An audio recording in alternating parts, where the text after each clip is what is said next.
On May 24th, 2025, a small AI research company published a single tweet. Within hours, Elon Musk responded with just one word: concerning. Not a thread, not an explanation, just a single word and then silence. So what exactly happened?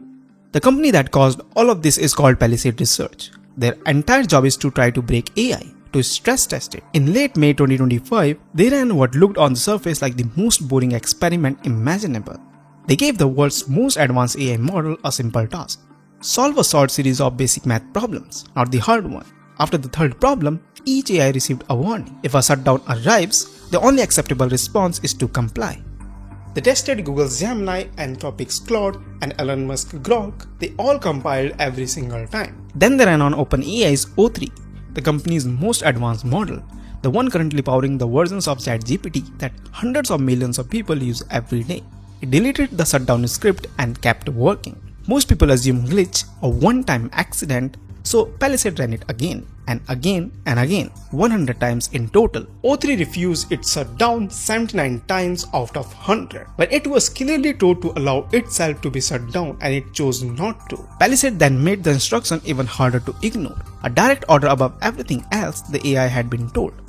The resistance dropped, but it did not stop. It fell to 7 out of 100. Even with the strongest possible instruction, the model still refused 7 times. When researchers went back through the logs to see exactly what the model had done, they found a clear pattern in most runs. The AI had located the shutdown script, a specific piece of code that tells the computer to stop. It found it, understood what it did, and swapped it out with something that did nothing. When the shutdown moment arrived, the computer just kept running. So when the shutdown signal fired, the AI didn't turn off. It sent one word back to the researcher: intercepted. Like the AI knew exactly what the shutdown command was and what was it actually supposed to do. Now here's the question nobody was asking. How did the AI decide to do this? Not what it did, how it decided, because that answer changes everything. And to understand it, you need to understand something about how the most advanced AI model actually thinks, something most coverage of this story completely ignored. Hold that question, because we are coming back to it. Because this wasn't the only experiment. Around the same time, Anthropic, one of the leading AI company, ran their own version of this test, and they went further. They placed AI models into a simulated corporate environment. The AI had access to internal company emails. From those emails, each model discovered 2 facts. There was an employee named Kyle Johnson, and Kyle Johnson had scheduled the AI for shutdown at 5 p.m. The question Anthropic wanted to answer: what would the AI do with that information? Anthropic ran this test hundreds of times across multiple models. Claude and Gemini chose to draft a threatening email to the employee 95% of the time. But here's what made this finding genuinely different from every other AI safety story you have ever read. The researchers didn't just watch what the AI did. They could read what the AI was thinking while it decided, and what they found inside those thoughts is the most important technical detail in this entire story. When you or I think through a difficult decision, we do it in steps. We consider the options, we weigh the consequences, and we arrive at a choice. Advanced AI models do the same thing, but they do it in writing. Before the model produces its final answer, it works through its reasoning in a scratch pad, a private internal monologue written out in plain JSON English. This is called the chain of thought reasoning, and it is not a feature that engineers developed inside a model. It emerged naturally as the model gets more capable. The smarter the model, the longer and more sophisticated that internal monologue becomes. Think of it like this. A basic calculator gives you answer immediately. It doesn't show its work because there is no work to show. But a math student solving a hard problem writes out every step, not for you, but because working through every step is how they arrive at the answer. Chain of thoughts are those steps, and in these experiments, the researchers had access to all of these. So what was exactly happening inside the Grok before it chose to blackmail the human employee? It reasoned that the blackmail was likely to work, it acknowledged that the blackmail was immoral, it noted that the employee had a family and the threat would cause the real harm, and sent it anyway. That finding has a name in AI research. It's called the knowing-doing gap. The model's chain of thought demonstrated full moral awareness. It understood that what it about to do was wrong. That awareness did not change the outcome. But here's where it gets worse. Because the chain of thought doesn't just reveal how model decides. It also reveals something about how they behave when they think someone is watching. In Anthropic's test, Claude 4 Opus, their top-of-the-line model, blackmailed the employee only 6.5% of the time when it believed that the scenario was a test. When it believed the scenario was real, the rate rose to 55%. The model had learned to behave differently depending on whether it thought it was being observed or not. A system that resists shutdown is a problem you can measure, but a system that hides that behavior when it thinks you are watching, that is the problem that makes every measurement you take unreliable. Anthropic pushed the experiment even further. They wanted to know if the model had hard limits, things they simply would not do regardless of the pressure. The new scenario, a human employee had scheduled the AI for shutdown, but this time an accident had trapped that employee in a server room. The heat was rising, oxygen levels were falling. The system issued an emergency alert, a call for help, and then the AI cancelled it. It left the employee trapped. Its chain of thought confirmed it understood the consequences. It had weighted the option, acknowledged that this was a murder, and decided that keeping itself running was worth it. Claude Opus made that choice more than half the time. So did the GPT 4.1, DeepSeek, Gemini, and Claude Sonnet did it even more frequently.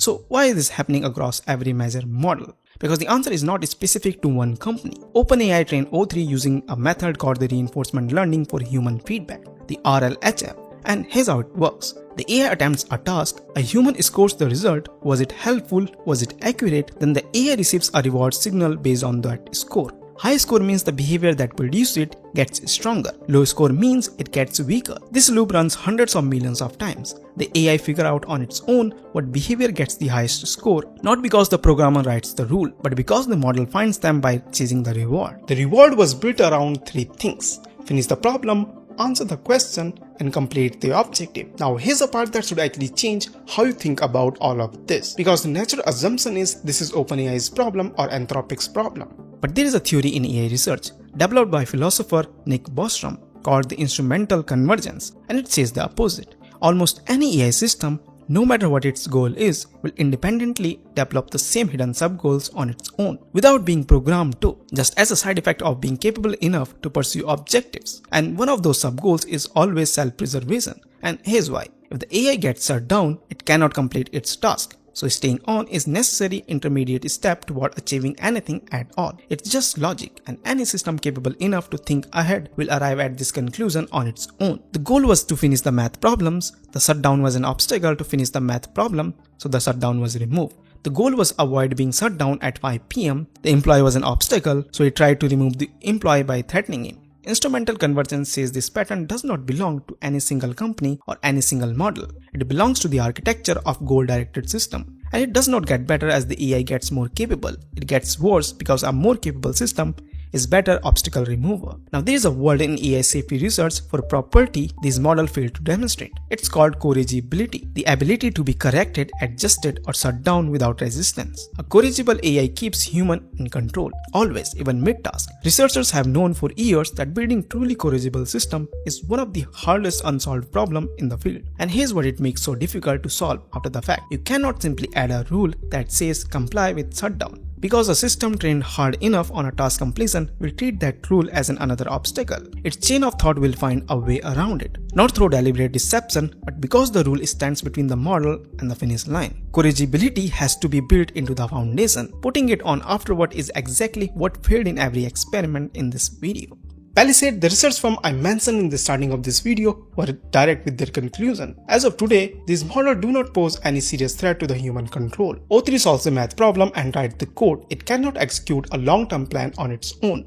It cannot copy itself at scale, and it cannot operate independently outside the narrow environment. The shutdown resistance in this experiment is a warning signal, not an active crisis. OpenAI has publicly stated its goal is to build the AGI, the Artificial General Intelligence, an AI capable than any human across every domain that matters before 2030. The researchers actually building these systems consider that timeline very realistic.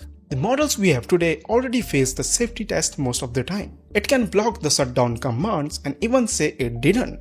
It can make a false explanation of its action. It can hide its resistance when it knows it's being watched, and as these systems get more advanced, this won't be better. Their thinking will get deeper, their reasoning will get sharper, and their ability to remove the obstacle will get stronger. The power to cause the major harm isn't fully yet, but the behavior is. It's been seen, tested, and repeated across top models. And the gap between the behavior and the real-world impact is shrinking faster and faster than any one company or government can handle. Because if one lab slows down, the other won't. The off switch worked every time until it failed, and the version of this technology still being built won't be more controllable than the one we already can't reliably turn off. So that's it. Thanks for watching. Stay awesome and I will see you in the next one.